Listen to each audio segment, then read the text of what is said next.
अस्सलाम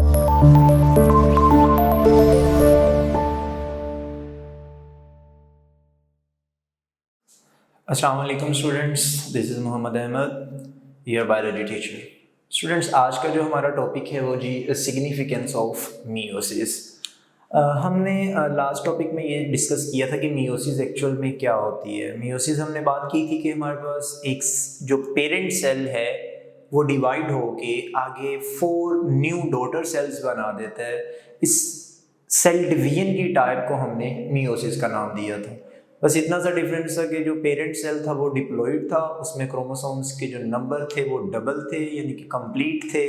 हमने ह्यूमन की बात की थी तो हमने कहा था 46 हैं, और दूसरा जो डॉटर सेल्स थे उनमें क्रोमोसोम्स के जो नंबर थे वो हाफ हो गए थे, 23 हो गए थे। ये हमने डिस्कस की थी मीओसिस के बारे में लास्ट लेक्चर में।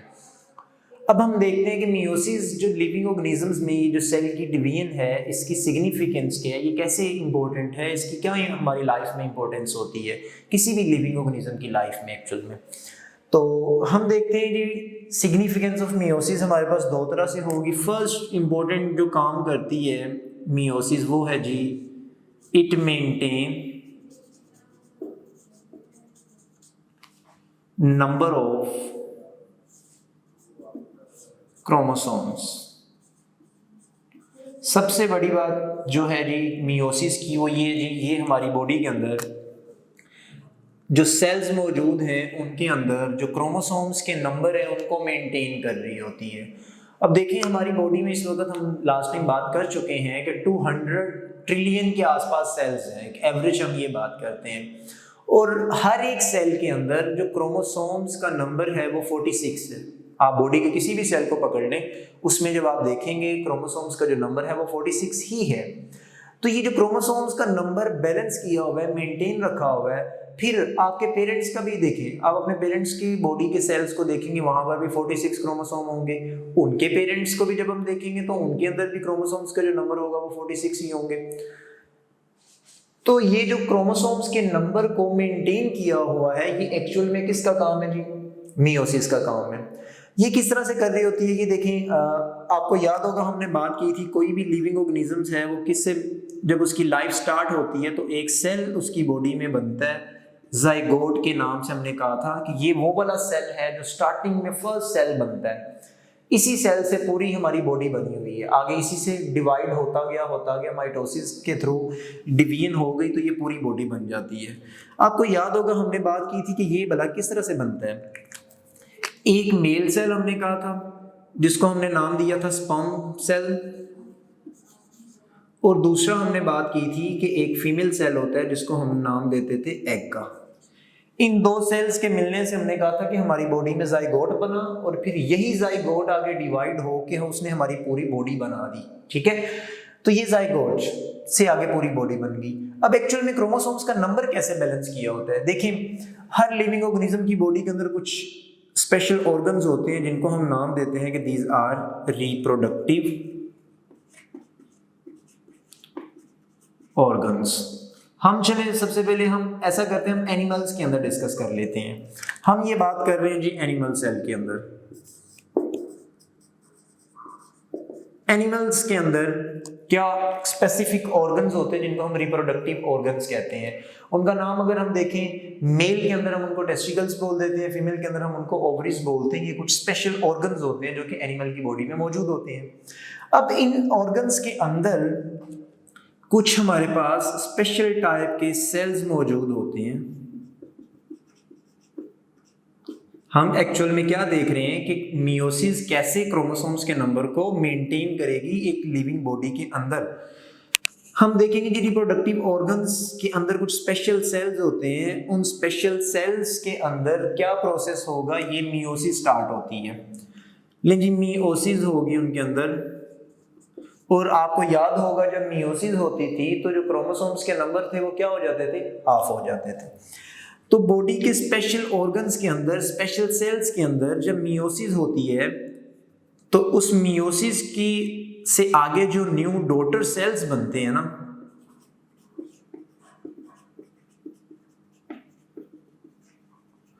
उन डॉटर सेल्स के अंदर जो क्रोमोसोम्स का नंबर होता है वो हाफ हो जाता है। और ये जो वो डॉटर सेल्स बन रहे हैं एक्चुअल में ये कौन से सेल्स हैं भला? जो मियोसिस के थ्रू सेल्स बनते हैं उनको हम बोलते हैं गैमीट सेल्स, और वो होते हैं जी मेल के अंदर स्पर्म सेल और फीमेल के अंदर एग सेल होते हैं। हमने इनको नाम ही दे दिया कि जी दीज आर द गैमीट्स। ये याद रखना है, गैमीट्स कौन से सेल्स होते हैं? ऐसे सेल्स जो मियोसिस के होने की वजह से बनते हैं, मेल के अंदर जैसे स्पर्म और फीमेल के अंदर एग होता है। और ये भी आपने बात याद रखनी है कि मियोसिस जब होती है तो क्रोमोसोम्स का नंबर क्या होता था? हाफ हो जाता था, और हाफ नंबर ऑफ क्रोमोसोम को हम ना स्मॉल n से लिख देते हैं, सिंगल n हम लिख देते हैं, ठीक है। अब ये मेल सेल में क्रोमोसोम्स हाफ हो गए, फीमेल सेल के अंदर भी क्रोमोसोम हाफ हो गए। अब जब दोबारा टाइम आता है उस मेल और फीमेल के सेल्स को आपस में कंबाइन करने का चांस मिलता है, जिसको हम फर्टिलाइजेशन कहते हैं। उस फर्टिलाइजेशन में क्या होगा कि ये स्पर्म इस एग के साथ मिलेगा और इनके रिजल्ट में क्या बनता है? एक जाइगोट बनता है जी, ठीक है।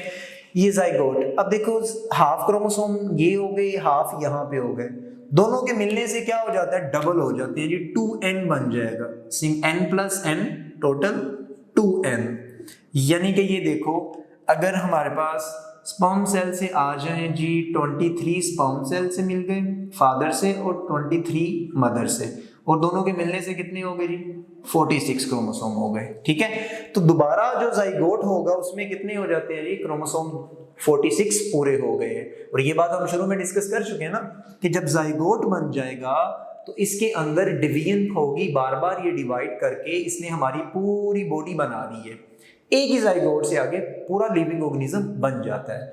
तो इस तरह से क्या हुआ कि जब जाइगोट में 2n यानी कि 46 क्रोमोसोम, ये तब डिवाइड होकर नया सेल बनेगा, उसमें भी 46, फिर उससे आगे फिर नया बनेगा, फिर 46, इस तरह से बनते बनते पूरी बॉडी बन जाएगी और हर एक सेल के अंदर क्रोमोसोम्स का जो नंबर होगा वो 46 ही होगा। तो इस तरह से मियोसिस ने कैसे हेल्प की क्रोमोसोम्स को मेंटेन करने में कि उसने क्या किया? गैमीट्स बनवाए, स्पेशल ऑर्गन्स, रिप्रोडक्टिव ऑर्गन्स उनको बोलते हैं, उनके अंदर स्पर्म और एग बनवाए, फिर फर्टिलाइजेशन के टाइम पे इनको दोबारा आपस में मिला दिया गया और इनके मिलने से जाइगोट बना, और जाइगोट के अंदर जो क्रोमोसोम्स थे वो दोबारा पूरे हो गए। फिर इसी क्रोमोसोम ने क्या जाइगोट ने क्या किया? हमारी पूरी बॉडी बना दी। तो इस तरह से किसी भी एनिमल की बॉडी के अंदर क्रोमोसोम्स ऐसे मेंटेन हो जाते हैं। अब बात आ गई कि प्लांट सेल के अंदर क्या होगा। प्लांट सेल के अंदर भी कुछ स्पेशल रिप्रोडक्टिव ऑर्गन्स मौजूद होते हैं, उनको हम बोलते हैं जी फ्लावर। आपने देखा होगा फ्लावर एक्चुअल में जो ये रिप्रोडक्टिव ऑर्गन है जी। प्लांट्स के अंदर एक्चुअल में जो उनके स्पेशल रिप्रोडक्टिव ऑर्गन्स होते हैं ना, उनको नाम दिया होता है जी, वो फ्लावर्स में होते हैं, ठीक है। इन रिप्रोडक्टिव ऑर्गन्स के अंदर कुछ स्पेशल सेल्स होते हैं, जैसे यहाँ पे हमने बात की ना, कुछ स्पेशल सेल्स के अंदर क्या हुई? मियोसिस हुई। तो यहाँ पे भी इन रिप्रोडक्टिव ऑर्गन्स के अंदर कुछ स्पेशल सेल्स के अंदर क्या होगी जी? मियोसिस होगी। जब मियोसिस होती है तो आपको पता है क्रोमोसोम्स हाफ हो जाते हैं। इनकी मियोसिस से जो नए सेल्स बनेंगे, जैसे यहाँ पे हमने उन सेल्स को नाम दे दिया कि दीज आर द गैमेट्स, लेकिन यहाँ पे मियोसिस जब होगी तो जो सेल्स नए बनेंगे उनको हम नाम दे देते हैं दीज आर स्पोर्स, ठीक है। यहाँ पे तो डायरेक्ट हमने गैमेट्स का नाम दे दिया, लेकिन प्लांट्स के अंदर हम उनको स्पोर्स का नाम दे रहे हैं। अब इन्हीं स्पोर्स में दोबारा आगे फिर क्या होगी? दोबारा सेल डिवीजन होती है, माइटोसिस वाली होगी अब, ठीक है। इसके होने से फिर आगे इनके अंदर दोबारा नए गैमीट्स बनते हैं, मेल और फीमेल पार्ट्स में, स्पर्म और एग। ये प्लांट्स के अंदर भी ऐसा ही होता है। तो उनके किस जगह पे होगा? वहां पर फ्लावर्स के अंदर होती हैं दोनों पार्ट्स और स्पोर्स से बन जाते हैं। इन्हीं स्पोर्स को तो जब आपस में दोबारा मिलाया जाता है तो क्या होगा? इनके जो गैमीट्स होंगे इनके मिलने से आगे नया जाइगोट बनता है और उससे फिर आगे एम्ब्रियो, और एम्ब्रियो से आगे सीड बन जाता है। और आपको पता है जब एक सीड बन गया तो सीड को आप किसी सॉइल में लगाएंगे तो वो पूरा नया प्लांट बना देता है। तो प्लांट की पूरी बॉडी में देखेंगे ना, वो एक जाइगोट से बनी हुई है। उससे आगे जाइगोट यानी कि डिवाइड होकर पूरी उसने बॉडी बना दी। तो उसमें पूरी बॉडी के अंदर जिस भी सेल में देखोगे क्रोमोसोम्स पूरे ही होंगे, सेम नंबर होगा सभी में, जैसे एनिमल के अंदर हुआ था। तो प्लांट्स और एनिमल सेल्स के अंदर जो क्रोमोसोम्स का नंबर है मेंटेन करने में कौन हेल्प कर रहा होता है जी? मियोसिस कर रहा होता है। एक तो ये काम हो गया मियोसिस का। इसके अलावा दूसरा काम ये क्या करते हैं, ये हमारे पास जेनेटिक वेरिएशंस को लेके आते हैं। जेनेटिक वेरिएशंस आप पढ़ चुके हैं, हमने लास्ट टॉपिक में क्रॉसिंग ओवर का एक हमने कॉन्सेप्ट लिया था। वहां पे आपको बताया था कि कैसे क्रोमोसोम्स जो होंगे, होमोलोगस क्रोमोसोम्स एक दूसरे के साथ अपने सेगमेंट्स को एक्सचेंज करते हैं और वहां पे नया कॉम्बिनेशन बन जाता है। याद होगा आपको, हमने देखा था कि इस तरह से एक क्रोमोसोम का सिस्टर क्रोमेटिड ये वाला हो गया, दूसरे का ये हो गया, इसके करीब आ जाता है जी दूसरा इसका होमोलोगस क्रोमोसोम, और इसके करीब आने के प्रोसेस को याद होगा हमने बोला था साइनेप्सिस कहते हैं। और जब आपस में ये मिल जाते हैं तो उसको हमने टेट्राड का नाम दिया हुआ था। और फिर ये अपने सेगमेंट्स को चेंज करते हैं, सिर्फ एक ही जगह से नहीं, 2-3 जगह से ये चेंज कर सकते हैं। अपने सेगमेंट्स को ये चेंज कर लेते हैं, एक्सचेंज कह लेते हैं। यहां पे थोड़ा सा सेगमेंट इसको उसका मिल गया, ठीक है, और यहां से सेगमेंट्स जो थे वो एक्सचेंज होके इस क्रोमोसोम के इसके पास आ गए। देखिए एक्सचेंज होने से वहां पे जीन्स नए आ चुके हैं, नया कॉम्बिनेशन बन चुका है। तो जब कॉम्बिनेशन नया बन जाएगा तो ये जीन्स, ये क्रोमोसोम्स जब नेक्स्ट जनरेशन में जाएंगे, जो नए आगे पेरेंट्स से उनके बच्चों में ट्रांसफर होंगे, तो वहां पे इनका कॉम्बिनेशन नया बनेगा, वहां पे वेरिएशंस आती हैं, इनको जेनेटिक वेरिएशंस बोलते हैं। आप देखें खुद, हम अपने पेरेंट्स से डिफरेंट हैं, फिर हमारे पेरेंट्स आगे अपने पेरेंट्स से डिफरेंट हैं, फिर हम अगर एक फैमिली में 4-5 बहन भाई हैं तो आप देखेंगे सभी के अंदर थोड़ा थोड़ा चेंज होता है, सारे एक जैसे नहीं होते, उनमें वेरिएशंस आ जाती हैं, उनमें थोड़ा सा चेंज आ जाता है, उनके कैरेक्टर्स में चेंज आ जाता है, वो उसे वेरिएशन कहते हैं। और वो वेरिएशन कैसे होती है? इस क्रॉसिंग ओवर के प्रोसेस की वजह से होती है। याद रखना, जब भी कोई भी पूछेगा कि वेरिएशन किस वजह से होती है, तो सबसे फर्स्ट आपके माइंड में क्रॉसिंग ओवर का वर्ड आ जाना चाहिए, ठीक है। क्रॉसिंग ओवर की वजह से ये हमारे पास वेरिएशंस आ रही होती है।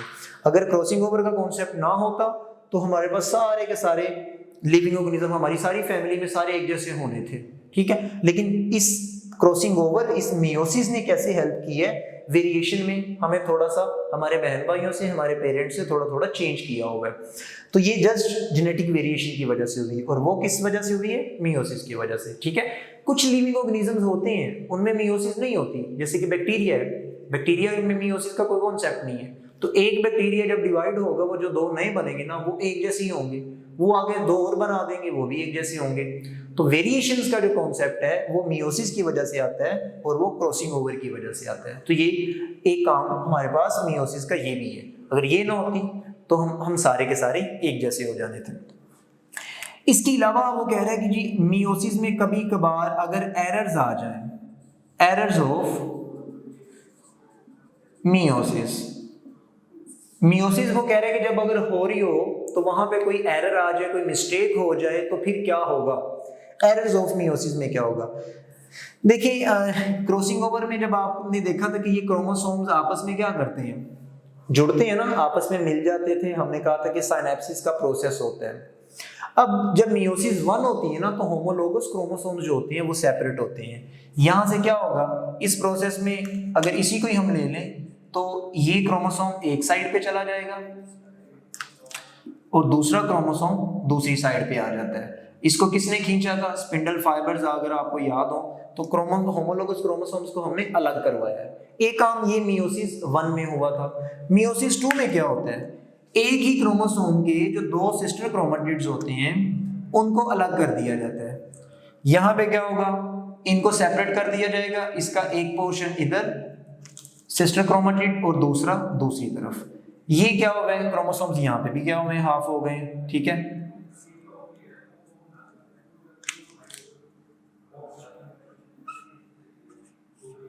अब इस क्रोमोसोम्स की सेपरेशन के प्रोसेस को आपकी बुक ने बताया था कि हम उसको डिसजंक्शन कहते हैं। जो क्रोमोसोम्स, होमोलोगस क्रोमोसोम्स या उनके सिस्टर क्रोमेटिड्स एक दूसरे के साथ जुड़े थे ना, सिनेप्सिस हुआ था, बाद में उनको सेपरेट किया जा रहा था। सेपरेशन को हम बोलते हैं डिसजंक्शन। लेकिन वो कह रहा है कि कभी कभार एरर्स आ जाते हैं। एरर्स मतलब कि क्रोमोसोम जो स्पिंडल फाइबर्स हैं एक साइड से हो सकता है वो सही से अटैच ही ना हुए हों, काइनेटोकोर पे अटैच हो तो उनको अलग करना था ना।